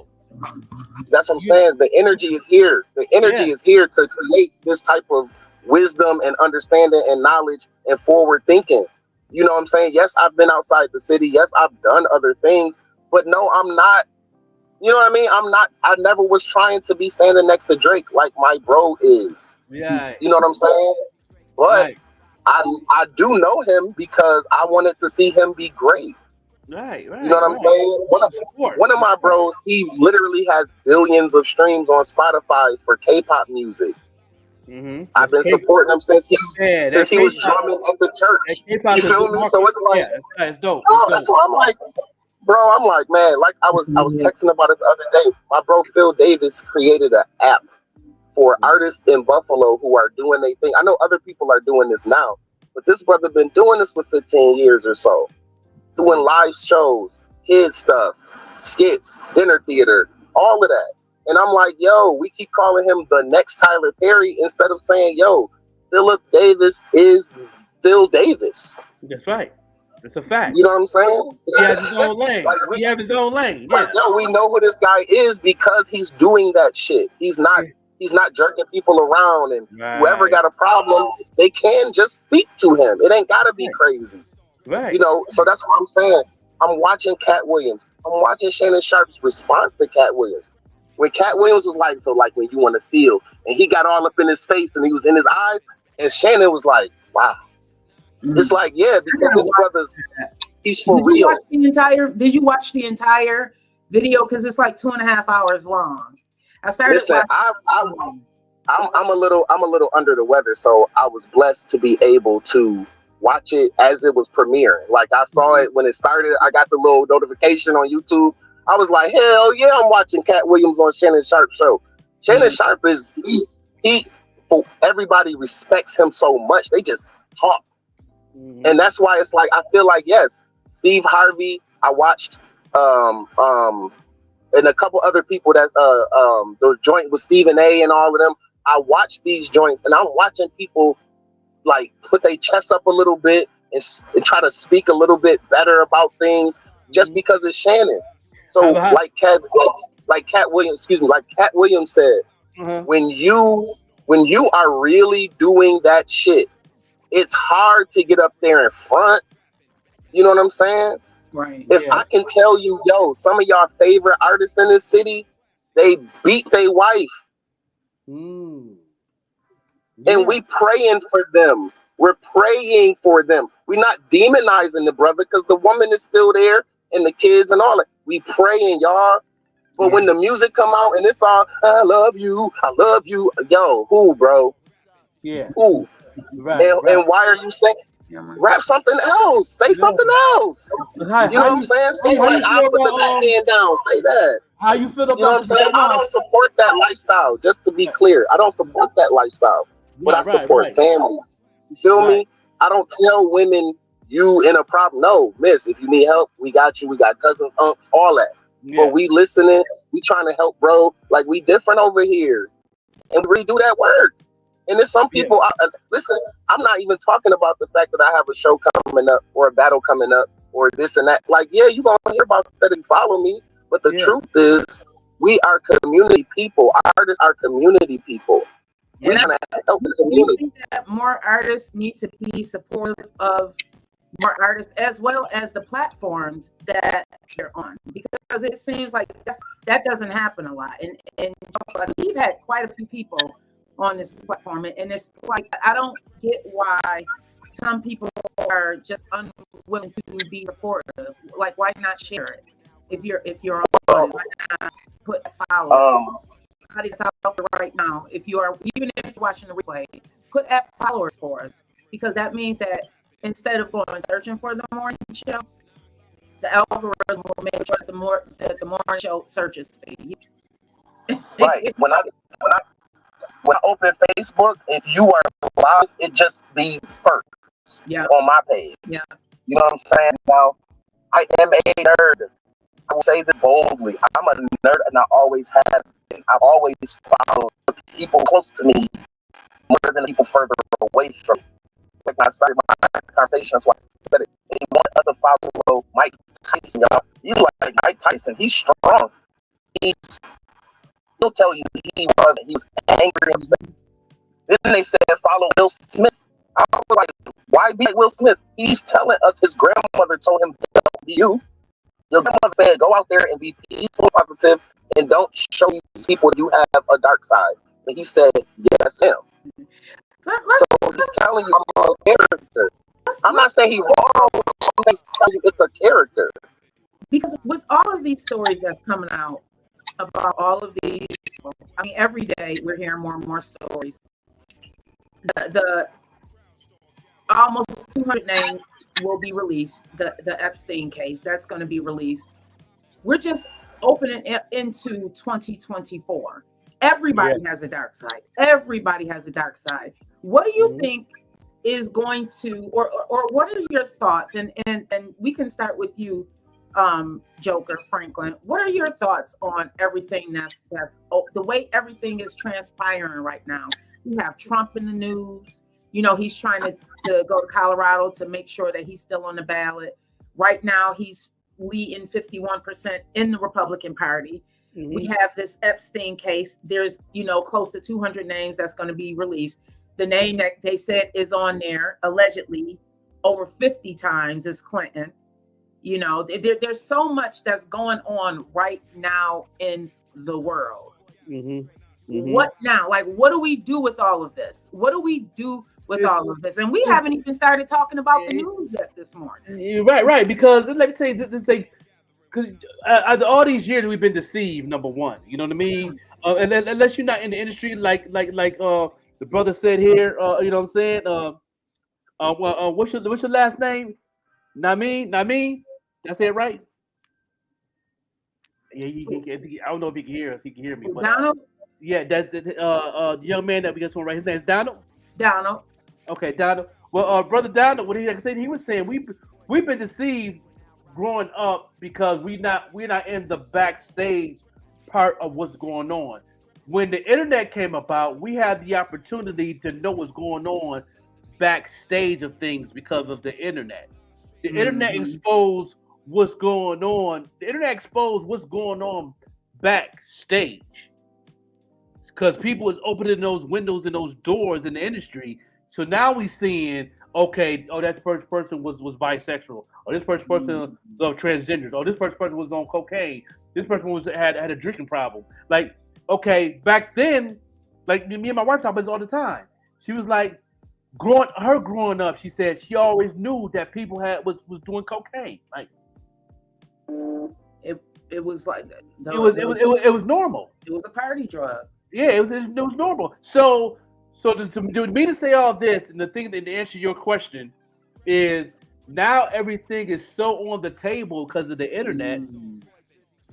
The young folks is surprised because why? They used to do these things or know somebody that did these things in the early 2000s, and they thought that nobody would never know. So now this generation from 2000 to now, it's shocked. But people like me and you, we're shocked to where they're being brought to the table. We're not shocked because of what's going on. We knew this was going on. But we're more shocked because it's on the table, raw turkey, no now seasoning. everybody can find out. Right. So now you people like me and you like, okay then, that means everybody gonna take an L now because there's no way around it. So whatever you're doing now in the industry, eventually it's gonna come out into the internet in front of the table because somebody's gonna do it because why? Somebody need a bag. Somebody need their phone bill paid. Somebody need their car note paid. Somebody got child support to pay. You see what I'm saying? So they're gonna do it for the money, and they're gonna sell their soul to do it because they can do that now. They don't have to be 100% broke all the time now. So now they're gonna use these platforms, these devices, and these databases, these algorithms as a weapon. And that's what's going on right now.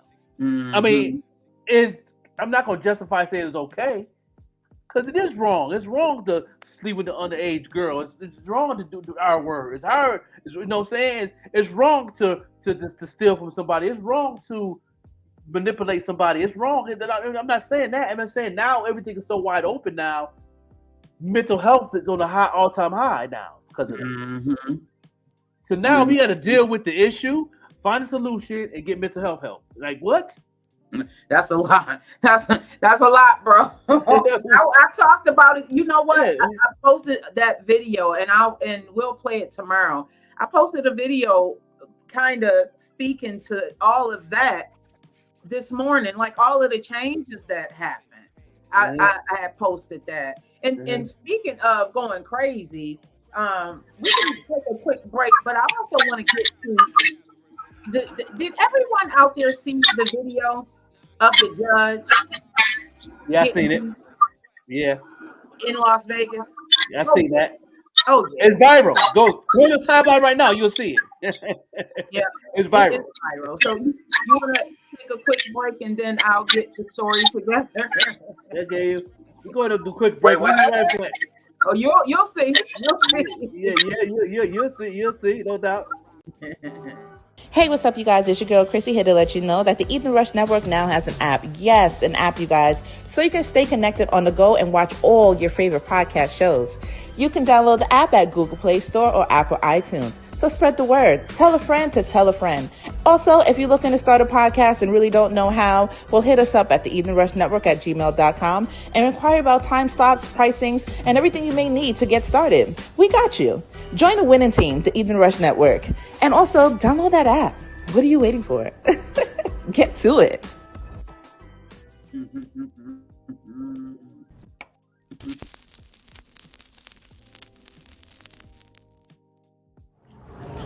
Hey girl, what's up? What's going on? Hey girl, I'm doing good. How are you? I'm good. So where you at, girl? What you mean where I'm at? Girl, I'm at a pool hall. You at the pool? I'm coming through. Come through, girl. Come through. You got on something cute, right? Yes, I sure do. Oh, I got girl. something cute on too. I'm ready. You got pink on? I might not pink. Come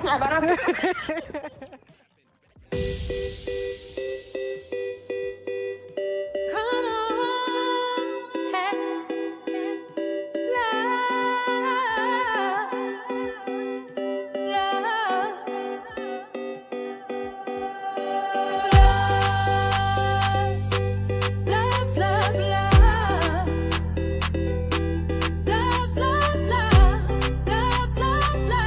hey, love with you.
No doubt, no doubt. Boy, the Joker looking to see. Yes, yes. Tomorrow morning, case closed. We'll be on the show. Tomorrow morning, she will be on the show. You will be having that conversation with her. Amazing rap pop artist out of Buffalo, New York. She will be on there, and she's taking a marketing class. She's doing amazing. I'm excited what I'm going to do for her and what she's doing for herself. And she was going to talk about her life story and all about her journey on the show tomorrow morning. So tune in tomorrow morning, y'all, on the morning show with the Joker and Vette Green. What's up, Vette Green? What's going on? We have a lot to talk about. First, I want to talk about this spike that's going on with COVID and RSV. Everybody, please be careful. There is a spike. Studies are showing that it is just going up. The respiratory illnesses have surged in 2024. Doctor said to treat it as flu, and so has COVID-19. You can look everywhere. It's all over the news right now. If you've noticed, if you've gotten sick recently, it seems to have lasted a little bit longer than it used to before. Have I know, Joker, you were sick a little bit. Down, were you sick, and did it seem to have lasted a lot longer? I'm sick now. Again. Yeah. So they're saying there's more than 19,000 cases that have been reported since early October. We're just in January, everybody, beginning of January, and more than 6,000 in just this past week. And a lot of that has to do with the holidays. You know, everyone was together, families were together. So it just goes along with it. But we still need to be careful out here, everybody. We really, really need to be careful because you never know, especially if you are going around older people. Be careful, mask up. If you are working in these healthcare facilities, make sure you mask up because I hear that it's getting higher and higher in the healthcare facilities as well. So just mask up. So I want to try something here. I want to try and share my screen so we can get into this this conversation.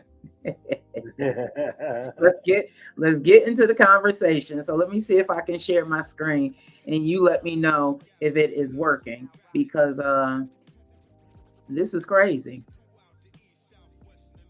Okay, let me get in here, everybody. Let me get in here. So, see my screen. Las Vegas courtroom.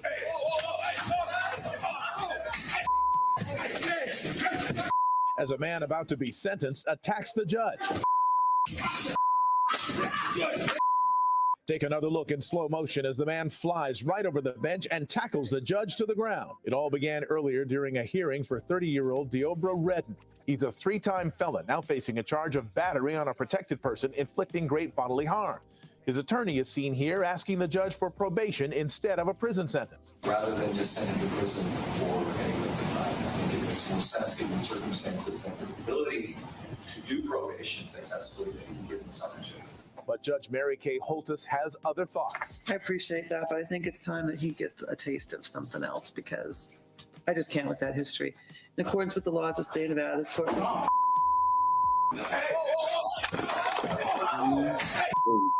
The judge's law clerk and the security marshal quickly jumping into the fray, the marshal in the white shirt trying to restrain Redden and getting injured in the process.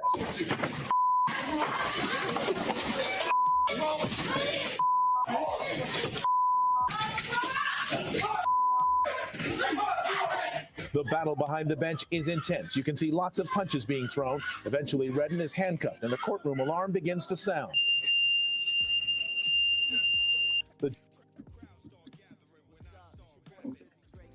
Wow. Okay. I'm going to stop sharing my screen. So listen, what are your thoughts? That's horrible. Oh, that's so bad. Ooh wee, sir, you ain't never going home. Your sentence is over in February. Oh my God. He was going at it. He was beating that judge for real. No, listen. Yo, listen. We really gotta start respecting our youth a little bit more, y'all. Yeah. Our youth, they are not beaten to the point where they're not gonna fight. We didn't beat these kids. Remember, beating people was the whole way to control them up until like what, 96 and then again in 2013 or something. Yep, These 97. kids will. This is what I'm saying. Like kids, these young people are like, yo, it's my final strike. I'm about to go away forever. I'm gonna let you know. I'm not saying he's right. He's wrong, 100% wrong. Definitely not jumping on women. Definitely not throwing your life away. You got a family. I'm sure there's a lot of repercussions for what he did. But when you build a culture of television where that is TV, that's TV. You know what I'm saying? As a YouTube video, I'm like, hell yeah. As a person who's sat in a courtroom before, I've wanted to do stuff like that. So for me to see it, I'm going to celebrate and cheer because it's a fantasy for me. It is not a fantasy for those people in that room in real life. That's a fact. Turn down your car radio a little bit. Don was saying you can hear a little bit of choppiness. What'd you think, bro? Okay, is this better? That's a lot better. Better, yep. Okay. I'm gonna have my AirPods. Yeah, when I seen that, man, I say what the Donald said. I was that's my fantasy too. Because I had some judges. Listen, let me tell you something.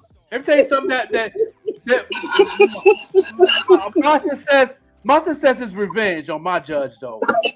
That I want to jump on. Rest in peace to Margaret Anderson, Judge Margaret Anderson. I didn't have to do that with her because she was very shocked that I knew a certain person that was in I could say the machine of Buffalo. I can say that.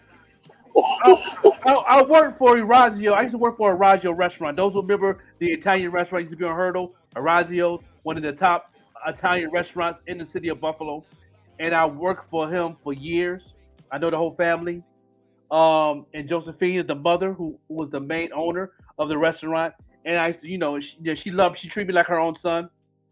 So when I was in front of this judge eats there for lunch on her lunch break almost every day. And I was a cook and dishwasher for this company. So when she was trying to sentence me, because I went to jail for assault. I'm gonna tell you my case. I was going to jail for assault, and it first came to attempted murder, and then it came to a second degree assault, first degree, something like that, and they reduced everything down, whatever. But anyway, and she wanted to really lock me up for 2 years. She really wanted to lock me up, and she asked me, did I have a job? And I said yes. The attorney let me speak, whatever. And she said, where you working? I said, I work at Orazio's. And she paused. Orazio who? Orazio on Hurdle, the #1 Italian restaurant in the city of Buffalo. And so she had the look on her face, and she talks to the clerk with the whisper. And then she's like, we're going to take a break. We're going to take a break, and then we'll be back in the courtroom. So she left the courtroom, and we left the courtroom. She gave it a 10 to 15 minute break. Yeah, she could call Josephine. And so when she came back, as me being a black man, okay, in the courtroom, I think I was the only black man in that whole room by any chance. By me remembering it in my head, I ain't seen that one. Not even the people that was sitting down, I ain't seen that one black person. I was the only one in that whole room. And it was crickets. She came back in the courtroom. We stand when the judge comes. You may sit down. And we sat there in silence, and I'm not exaggerating the time. I'm not even capping. We was in the crickets for at least 8 minutes. Nobody saying a word. I'm looking around, see what's going on. I'm waiting for something to happen. I'm waiting for the cops to slam me. I'm waiting for everything. I'm waiting for the cops to slam me. I'm waiting for something crazy. It was silent for like 8 minutes. When I say 8 minutes, it was 8 minutes. It was 8 minutes exact. You know why I know it was 8 minutes exact? Because you went to courtroom in Buffalo, looking at the time, and that big ass clock that be behind her. And I looked at the time. It was actually 8 minutes. The hand was actually 8 minutes. It was silence of nothing. That's the old courtroom. They had the big, the big clock. And then she says, "Okay, Mr. Stewart, this is what I'm gonna do for you. I'm gonna put you on probation for a year, and and she says that continue to doing what you're doing, and I had a big long conversation with Orazio and her sons, and then she didn't want to say it in the courtroom. She said they love you dearly, and she said I'm gonna do this for you, and you have to show up to every appointment. If I find out that you're late one time, you're doing 3 years. That's the tip to court. She put every strict measure on my life in that whole deal. Because she is in the oath of her job, and then she's in the oath of the community. Because I believe Margaret Anderson was also Italian, from Sicily also. And I was real close to the fans, like being family, pretty much, because she treated them like family. So since they treated me like family, so she said we family. And to me being a black man, she was like, oh, this is weird. And and then I got off. And then when I finally got a job after I left Orazio's, then got me another job. She was like, when I went to court, she was like, you got to get another job, or within the next time you come to court, or you're attempted court, you're going to locked up. Guess what? I got a job doing. I got a job working at the fair traveling. You got out of Dodge.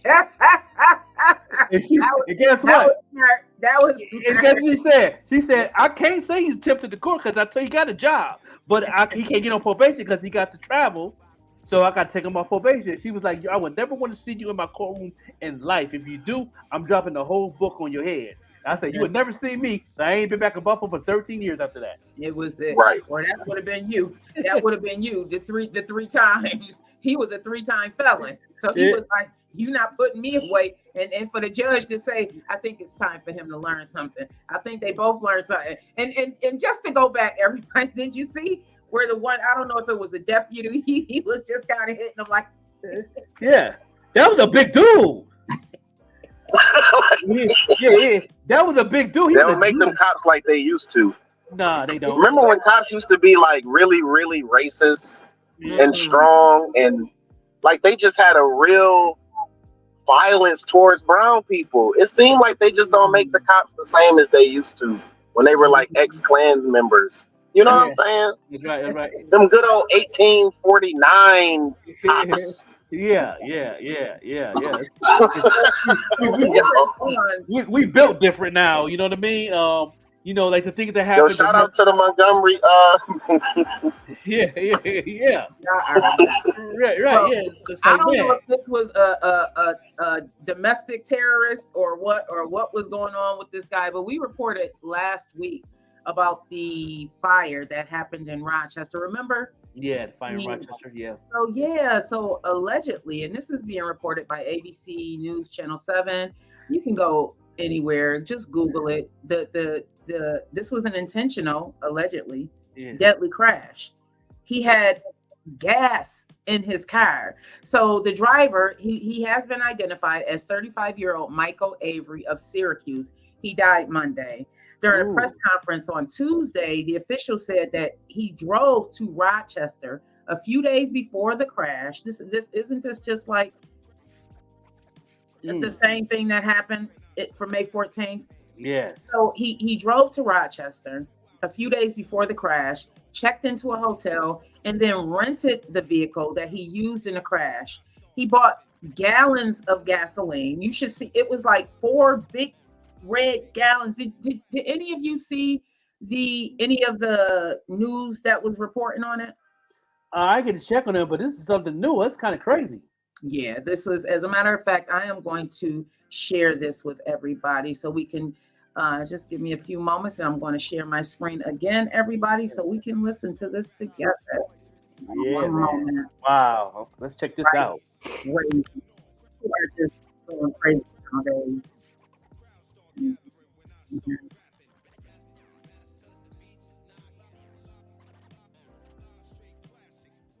In a ride share. Yes. This is coming up. There you go. In Rochester, is not considered an act of terrorism. Authorities say they have not discovered any evidence of terrorism, either international or domestic. Investigators identified the driver as Michael Avery from Syracuse. Avery drove to Rochester a few days before the crash, checked into a hotel, then rented the Ford Expedition involved in the crash. 2 people in a ride-sharing car were killed after the truck slammed into it and burst into flame. Honors today for the quick thinking of 2 off-duty officers. There were off-duty Rochester police officers that sprung into action to try to render aid to the individual that was responsible for this heinous act. Even in the midst of this despicable tragedy, there is a reminder that there still is goodness in this world.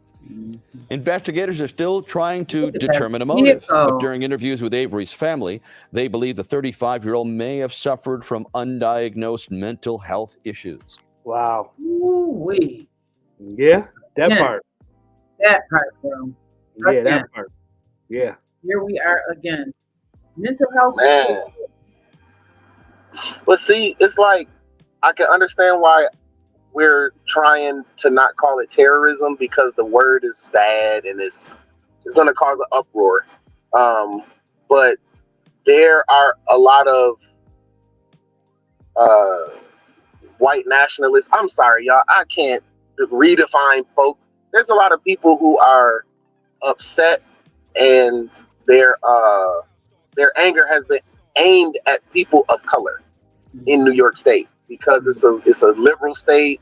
People think our governors are evil and cooking kids. Like, people really believe that stuff. So I can see why someone who probably can't get a nice girl to talk nice to them, or a guy who they like, they probably not being invited to bowling, they probably not hyper good on social media, and maybe they lost at a video game, they came in third at the game joint, don't nobody remember them. Like, those people will believe in stuff like that and drive buses into stuff because they want to be important and they feel like their life don't matter. You know, I've been in low places before where I was like, man, I don't need to exist. Some people don't have that type of that level of pride where they like, I don't need to. You know what I mean? Like, they say, y'all, I'm before I go, we gonna go. You know what I mean? And sometimes that energy is not being looked at when we just say people are crazy, or say it's terrorism, or say it's racism. You know what I mean? Like, sometimes the conditions of our times are creating personalities, you know, and on one hand, I can see why the government is not calling it terrorism. On the other hand, they've called terrorism on stuff that people was doing that wasn't. You know what I mean? Like, a lot of laws that have been created are literally just to contain, maintain, or control brown people from years ago. There was a lot of laws were created to control brown people and Native American people and Italian people and stuff like that. So, you know, why not call it terrorism when you would if the person was brown? And going back to something that you just said, like those personalities, sometimes it's that disassociation happens with people and they can't come back. That's where, when we were growing up, they used to call people crazy when we saw them talking out of their head. You guys remember? Yep. Not knowing that there was an underlying condition going on, like it was some type of disassociation. They were saying that he may have been schizophrenic as well. You know, so there's a lot. I just want to reiterate, everybody, please, we speak about that so often here. We are very, very vulnerable about our mental health. If you are not in a good space, seek out some help. Even if you don't feel comfortable going to a counselor, at least talk about it. So, you know what I mean? Because sometimes saying it, I don't want to be here. That right there is a lot. I don't want to be here. That's acknowledging it, and that's also letting other people know to keep an eye out for you, because it can get tough. Yeah. And if anyone who's watching, if you want to go back and see the other videos, the other information, you'll see where the cops had they look like 5-gallon buckets of gasoline that he had. So Right. he was trying to allegedly take himself out, as well as it seems like a neighborhood.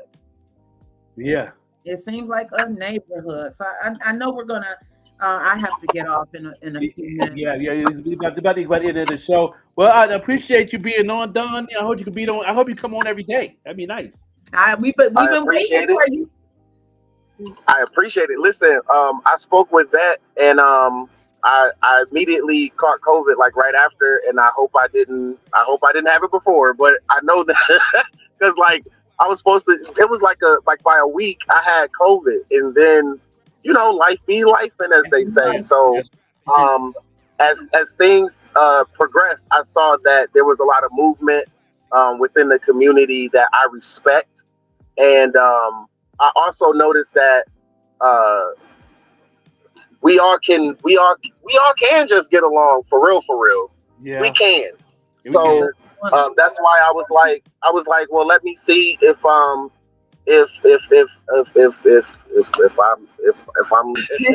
like but that when I heard you talking about Cat Williams, I was talking to my lady and I was like talking her head off about this stuff. You know what I'm saying? And it was like, man, people don't understand that the things he was talking about is why so many people are jaded. It's why people don't put money into the community. It's why our east side hasn't been revitalized yet when we see the other areas of our city being revitalized. And it's like, yes, we need to have unity, but we also need to have community. You know what I'm saying? So that's why I wanted to get on. I hope I can get on every day and like in a stable situation. I'll be traveling. It might be like this a lot, y'all, because I be on the move. So yes, I appreciate you. I'm glad that you're here also. I just want to read something that Joy said. And hey, Napalm, grand rising to you. Joy said we need to be able to get adults help when they don't want it. I agree too, because sometimes you have to put that authority in there because people are considered adults. Their family can't help. That has to change. I agree 1,000% with you there, Joy, because sometimes even though we are adults by age, we need a little bit of extra help. That's why right now, I believe we reported on Cher, she's trying to get conservatorship over her son because he's dealing with some financial, not financial issues. He's dealing with some substance abuse issues, and he's due to inherit the money from his dad. And apparently, I forget exactly who his dad was, but his dad was a bigwig, millions upon millions of dollars. And Cher is like, no, this is not going to happen. Napalm said, ask him about his napalm battle. Hey, Eric, thank you so much for joining. Thank you so much. I'm 30 Napalm, and he don't know it yet. Napalm don't even know he lost yet. He still don't know he lost. That's how I feel good about it. We have jokes about it. It'd be funny. Ask me why. Why? See how that didn't hit? Like that don't see how that don't hit? You know what I mean? Yo, that's my man's for real. Yo, I really need to collaborate with the brother. Go watch our battle on YouTube with whoever wants Smoke Battle League. Check out all of my man Napalm Flame battles. You'll tell you something, man. Like, yo, man. I know Napalm when he started rapping. Wow. Oh, man. See what I'm saying, bro? Yeah. We don't say the Godfathers, Napalm. We tell about the Godfathers back in the day. Rest in peace, bro. That's what I'm saying. Listen. Yeah, Weezy don't do it. Rest in peace. You know what I'm saying? T. Breezy Brown was part of the crew. Yeah, the Godfathers. Yeah, that's what I'm saying, bro. Listen. Whoever wants. I remember. So humble when I met him. I didn't even realize the legend that he is. He's a legend. He was going up against my cousin Ed Green, but he was just so humble, so nice. It was my very first time being out on my own doing this media thing, and he was just one of the nicest people that I met there. So definitely got much love for Napalm. Definitely love the humbleness. And respect. Yeah, no doubt. No, for real. Like I was unfamiliar. Yep, I was unfamiliar when I first met him, but I'll see y'all tomorrow. Yeah, we're out here. We're gonna end it with a video. You know what I'm saying? Nina B. Thank you for joining us, boy. Yes, no doubt. Yeah, we're gonna see y'all tomorrow morning. Tomorrow morning, we have Case Closed tomorrow morning on the show. Get a good interview with her. You know what I'm saying? It's gonna be awesome. But yeah, this is the morning show with the Joker and Vette Green. We see y'all tomorrow morning. Y'all have a good day on purpose. On purpose.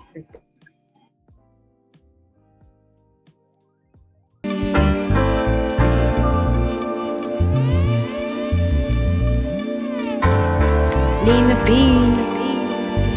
Music now. Yeah.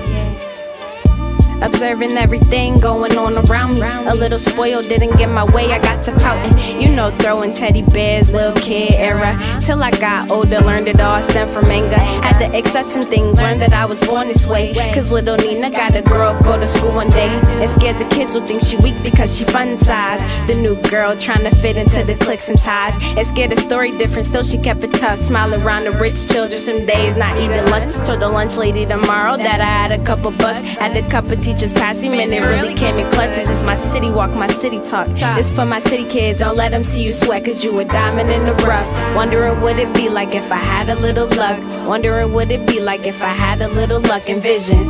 On this earth you have a purpose, you are chosen. On this earth you have a purpose, deserve your roses. Cause life is more than the material things, it can find fulfillment in the little things. So keep dreaming, and keep reaching for the stars. Envision moving back into the city, back to moving schools. A little older now, experiencing high school. And now the kids, they look like me. Around the corner, it get deep. Listen to friends and chatting about us living in poverty. Looking for light, we trying to see. My third eye enlighten me. My God is guiding me. I said my God is guiding me. Envision. On this earth you have a purpose, you are chosen. On this earth you have a purpose, deserve your roses. Cause life is more than the material things, it can find fulfillment in the little things. So keep dreaming, and keep reaching for the stars. Envision, envision, envision, envision, envision. Just listen. Envision, envision. Nina B. Music now. T Brown with the egg. Envision, envision, envision, envision, envision. On this earth you have a purpose, you are chosen. On this earth you have a purpose, deserve your roses.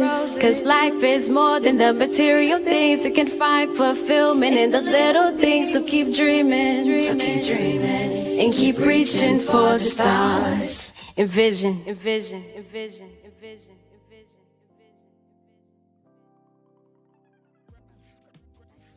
Skills is sick. I mean, she be writing some stuff where I be like, you ain't go through that. What you know about that? You know what I mean? But she really can write. I mean, it's crazy. And you know, she's working on singing. Thank you, Miss Linda Appleby, and she's getting amazing. And like Stowe just be wanting her to bring it out. You know, they just want her to bring it out. I think it was a wonderful, wonderful performance. That was my first listening party, so I feel so blessed and so honored to be able to be there, knowing that I taught her dad, T. Brizzy, and then watching her, who also was under my wing at the African Culture Center at the time I was there.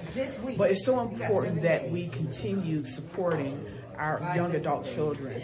We have to sow a seed into them. We have to support their dreams and put ourselves aside. And that's what they did. And he's been working in this journey for quite some time. And now removing himself so that his daughter can shine is so important. And I applaud both of them. I wish them best. And please sow a seed into their vision. Envision.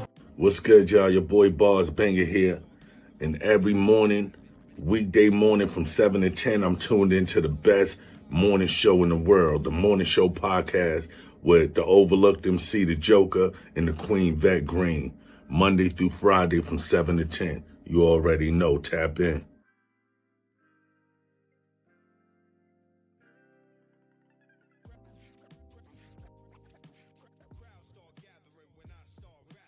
Boy, Drizzy Drake, you are now rocking the pain. Throughout the east, south, west, and north. crowd start gathering when I start rapping. That's cause the beat